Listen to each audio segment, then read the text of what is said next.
বিসমিল্লাহির রহমানির রহিম।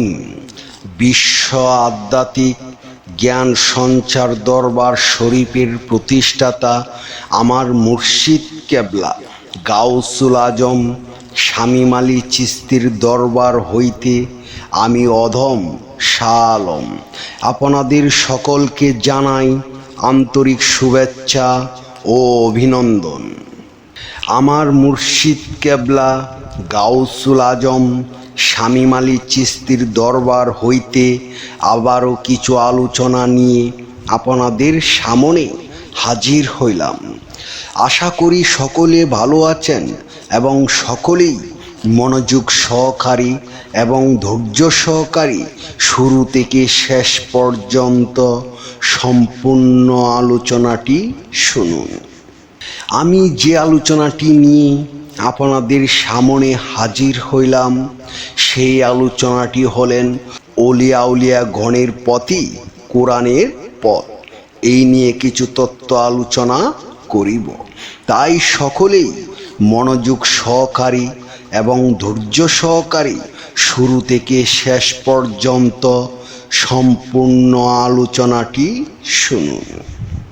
শুরুতেই বিশ্বের সকল স্তরে লোকদের উদ্দেশ্য করে বলছি, আমার লক্ষ্য আমার মুর্শিদ কেবলা গাউসুল আজম শামীম আলী চিশতির লেখা গ্রন্থের বিষয়বস্তু আপনাদের সামনে উপস্থাপনা করা, যাতে আপনারা সকলেই হাকিকত জানতে পারেন, বুঝতে পারেন এবং হাকিকতের জ্ঞান নিতে পারেন।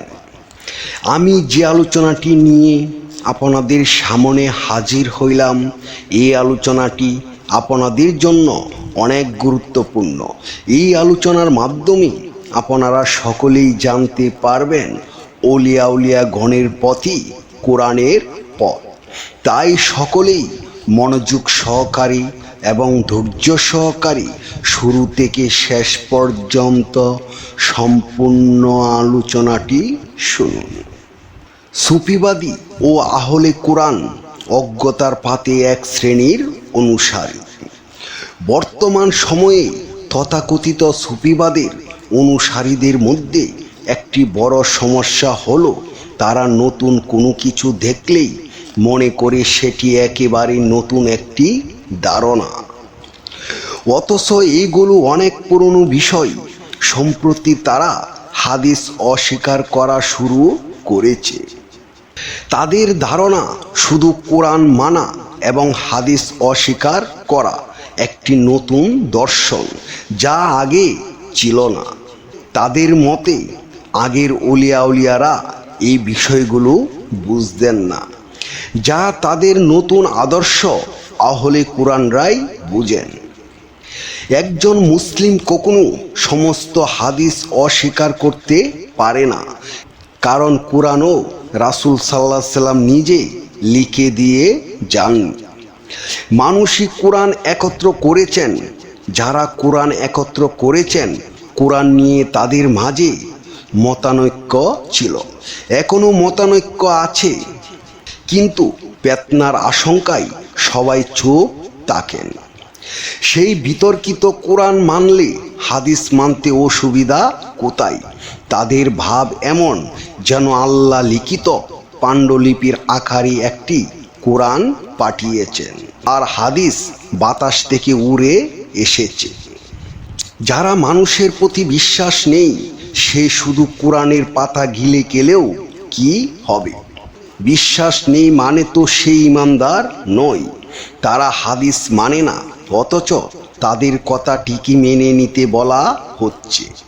এর মানে হলো রাসূল সাল্লাল্লাহু আলাইহি সাল্লামের কথার চেয়েও আহলে কোরআনদের কথা বেশি গুরুত্বপূর্ণ। এগুলো কি হাস্যকর নয়? সব হাদিস মানা যাবে না, এটা সঠিক। কেউ সব হাদিস মানেও না, কিন্তু কোনো হাদিসও মানা যাবে না, এটা কোনো ইমানদারের কথা হতে পারে না। যেমন জাল হাদিস আছে, তেমনি সহিহ হাদিসও আছে। হাজার হাজার বছর আগের অলিখিত কথাও মানুষ ধরে রেখেছে, সেখানে মাত্র 250 বছরের ব্যবধানে সব হাদিস বাতিল বা জাল হতে পারে না। এই ন্যূনতম বোধ যাদের নেই তারা ভেতর থেকে জাহেল।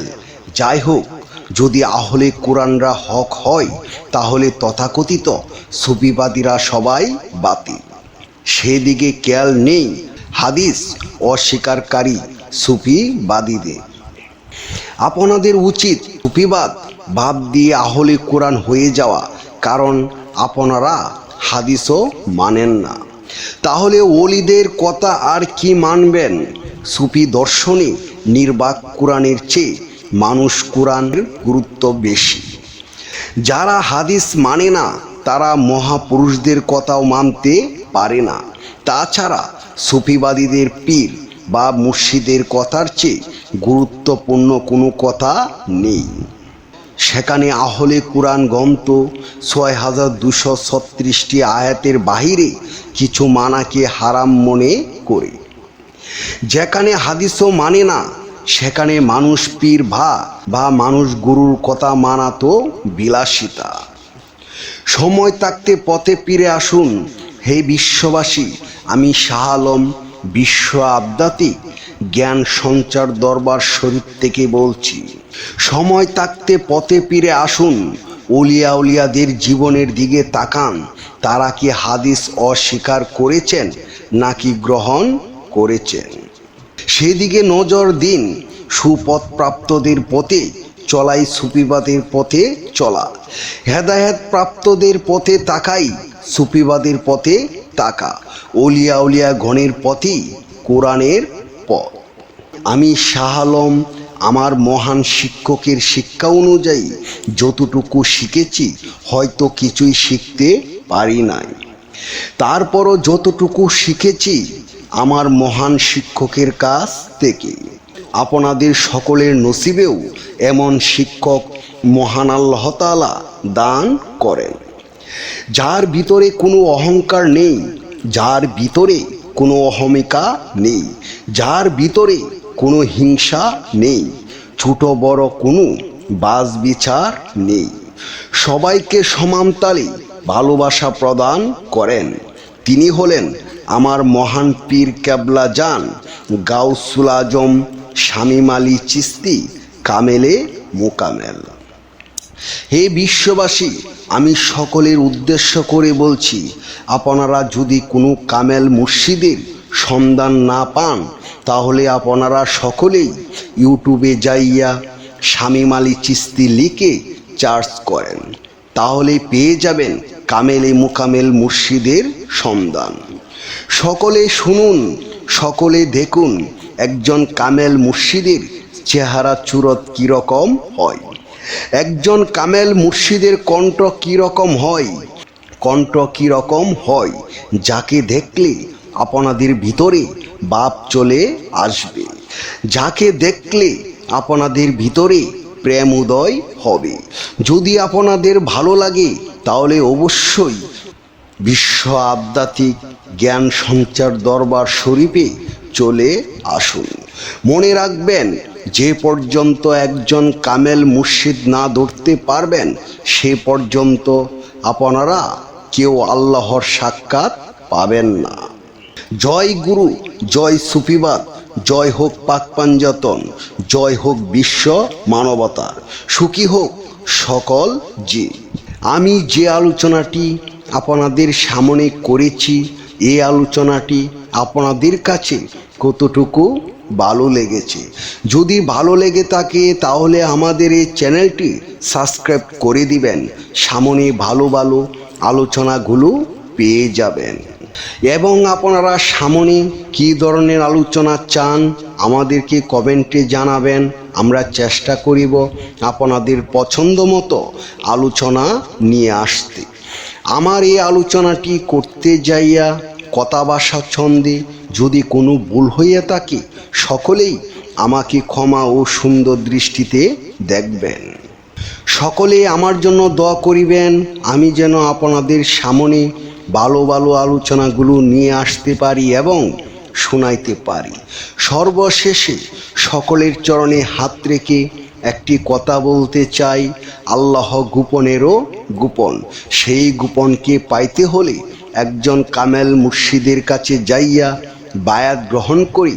সেই গোপন ইবাদত ও গোপন সাধনার মাধ্যমে আল্লাহকে লাভ করিতে হইবে। সকলে ভালো থাকবেন, সুস্থ থাকবেন। আল্লাহ হাফিজ।